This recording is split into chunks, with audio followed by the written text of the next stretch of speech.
Assalamualaikum warahmatullahi wabarakatuh. Selamat siang, eh, mahasiswa sekalian. Pada siang hari ini, kita akan pelajari tentang infeksi nekapariasis dan ankylostomiasis.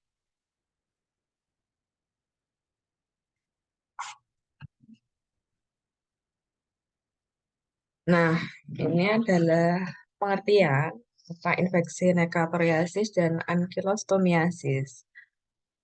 Untuk ankylostomiasis ini biasanya disebabkan oleh adanya infeksi dari Ankylostoma duodenale.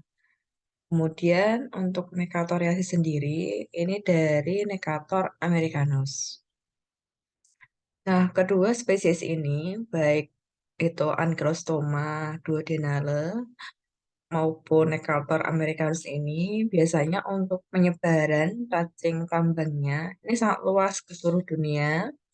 Ini baik di daerah tropis maupun subtropis yang dia dalam daerah itu memiliki suhu yang panas dan kelembapan yang tinggi. Nah, ini nama lain kedua spesies ini. Kalau di Indonesia biasanya disebut sebagai cacing tambang gitu. Nah, ini adalah klasifikasi baik itu Necator americanus maupun Askylotoma duodenale. Jadi untuk kingdom ini sama, Animalia, kemudian Phylogeny, Hematelmintes, kelasnya Serpinanthea. Nah, yang membedakan di sini adalah familinya. Jadi untuk Necator americanus sendiri, ini familinya Necator, kemudian untuk Ankylostoma duodenale, untuk familinya Ankylostomidae. Nah, organisasinya juga beda. Ini ada satunya Necator, satunya Ankylostoma. Nah, ini adalah perbedaan cacing dewasa pada Ankylostoma duodenale dan Necator americanus.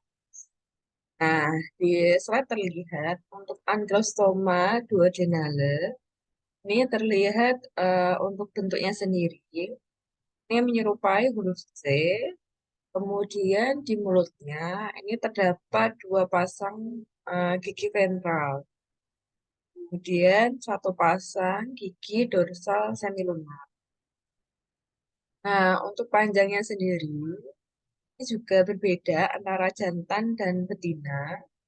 Kalau yang jantan ini panjangnya 1 sampai 1,3 cm, kemudian diameter 0,6 mm, kemudian ada memiliki busa copulatrix dan dua buah spikula yang sejajar.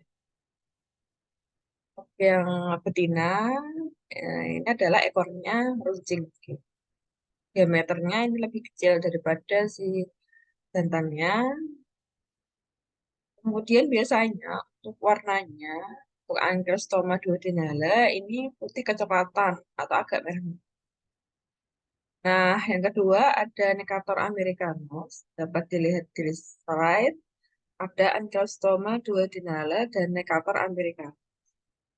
Nah, ini bentuknya menyerupai huruf S, kemudian terdapat dua pasang gigi semilunar, baik ventral maupun dorsal. Nah, tentunya untuk yang jantan punya bursa copulatrix, kemudian untuk yang betina ini ekornya meruncing.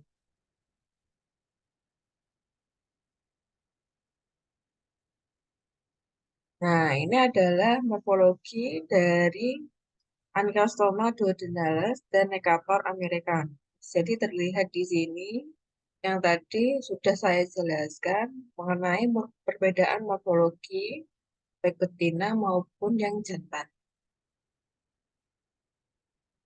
Nah, biasanya yang tadi yang jantan ada namanya bursa copulatrix gitu. Nah, ini terlihat di sini.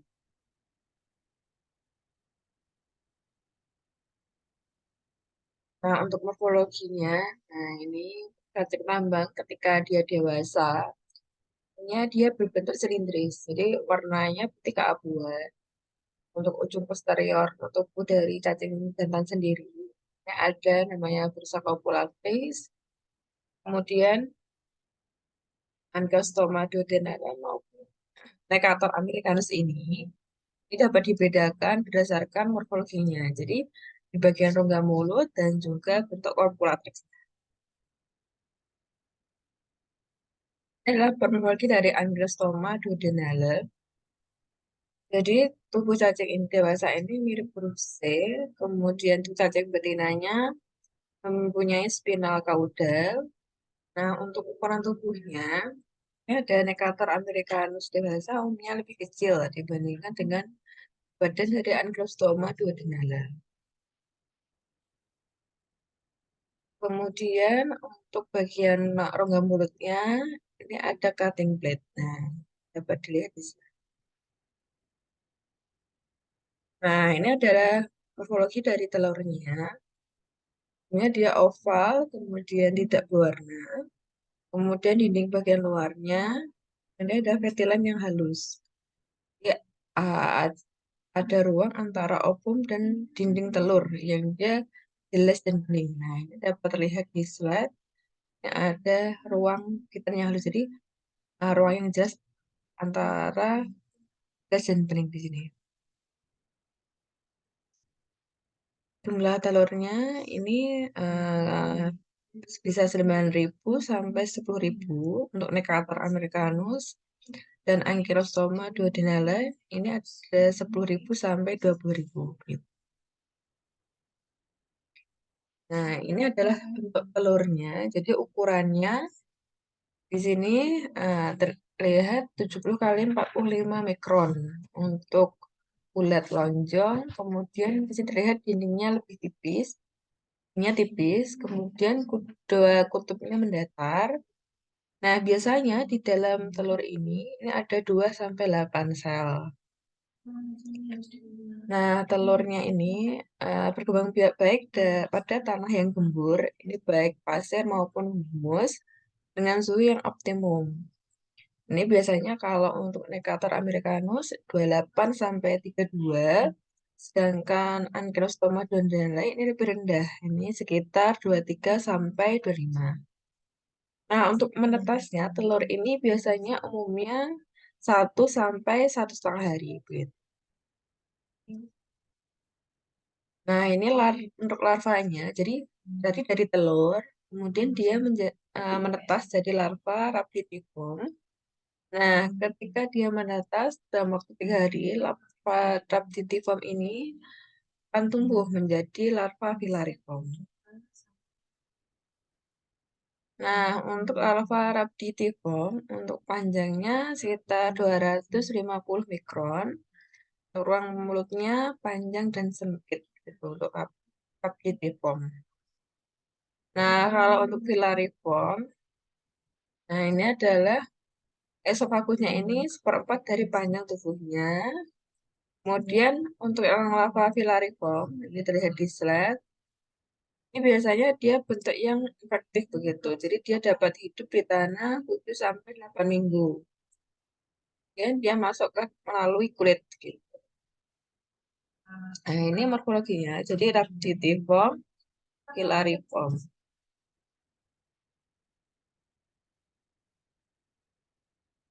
Nah, ini siklus hidupnya.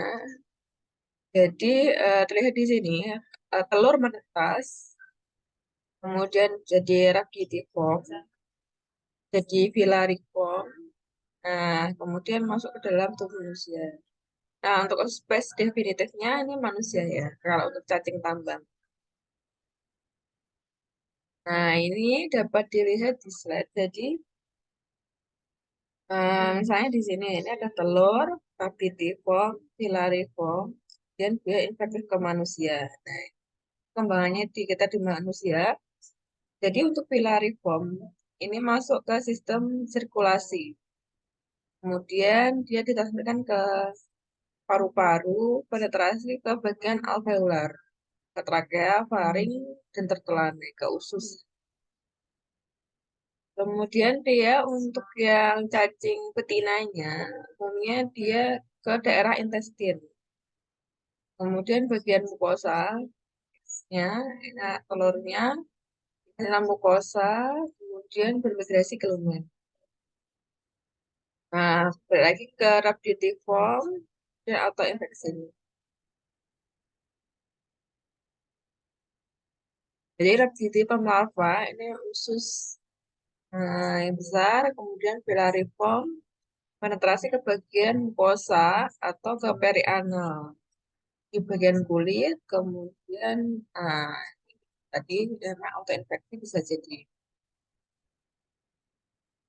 Untuk patologi klinisnya, umumnya larva ini menembus kulit serta dapat menyebabkan rasa gatal dan bila sejumlah larvanya menembus paru-paru dan suatu waktu ini orang-orang pernah dapat menyebabkan bisa bronkitis atau pneumonitis. Dan serangan cacing dewasa ini juga dapat menyebabkan anemia. Gitu. Nah, untuk larva atau ground itch, ini umumnya bintik merah dan gatal pada siklus paru dapat menyebabkan pneumonia. Untuk stadium dewasa, anemia hipokromikrosis dan eosinofilia.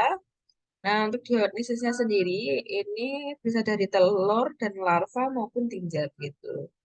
Nah, ini adalah beberapa terapi untuk infeksi ini. Ada mebendazole, brandapamol, dan tetramisol.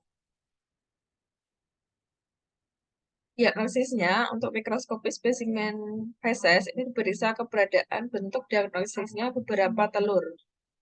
Jadi dia diperiksa bagian telur, apakah eh, bisa juga larva Arabidopsis itu. Untuk spesies zat yang tambahnya perlu dilakukan pemeriksaan dengan cara biarkan feses. Kemudian ditemukan perkembangannya jadi larva filariform.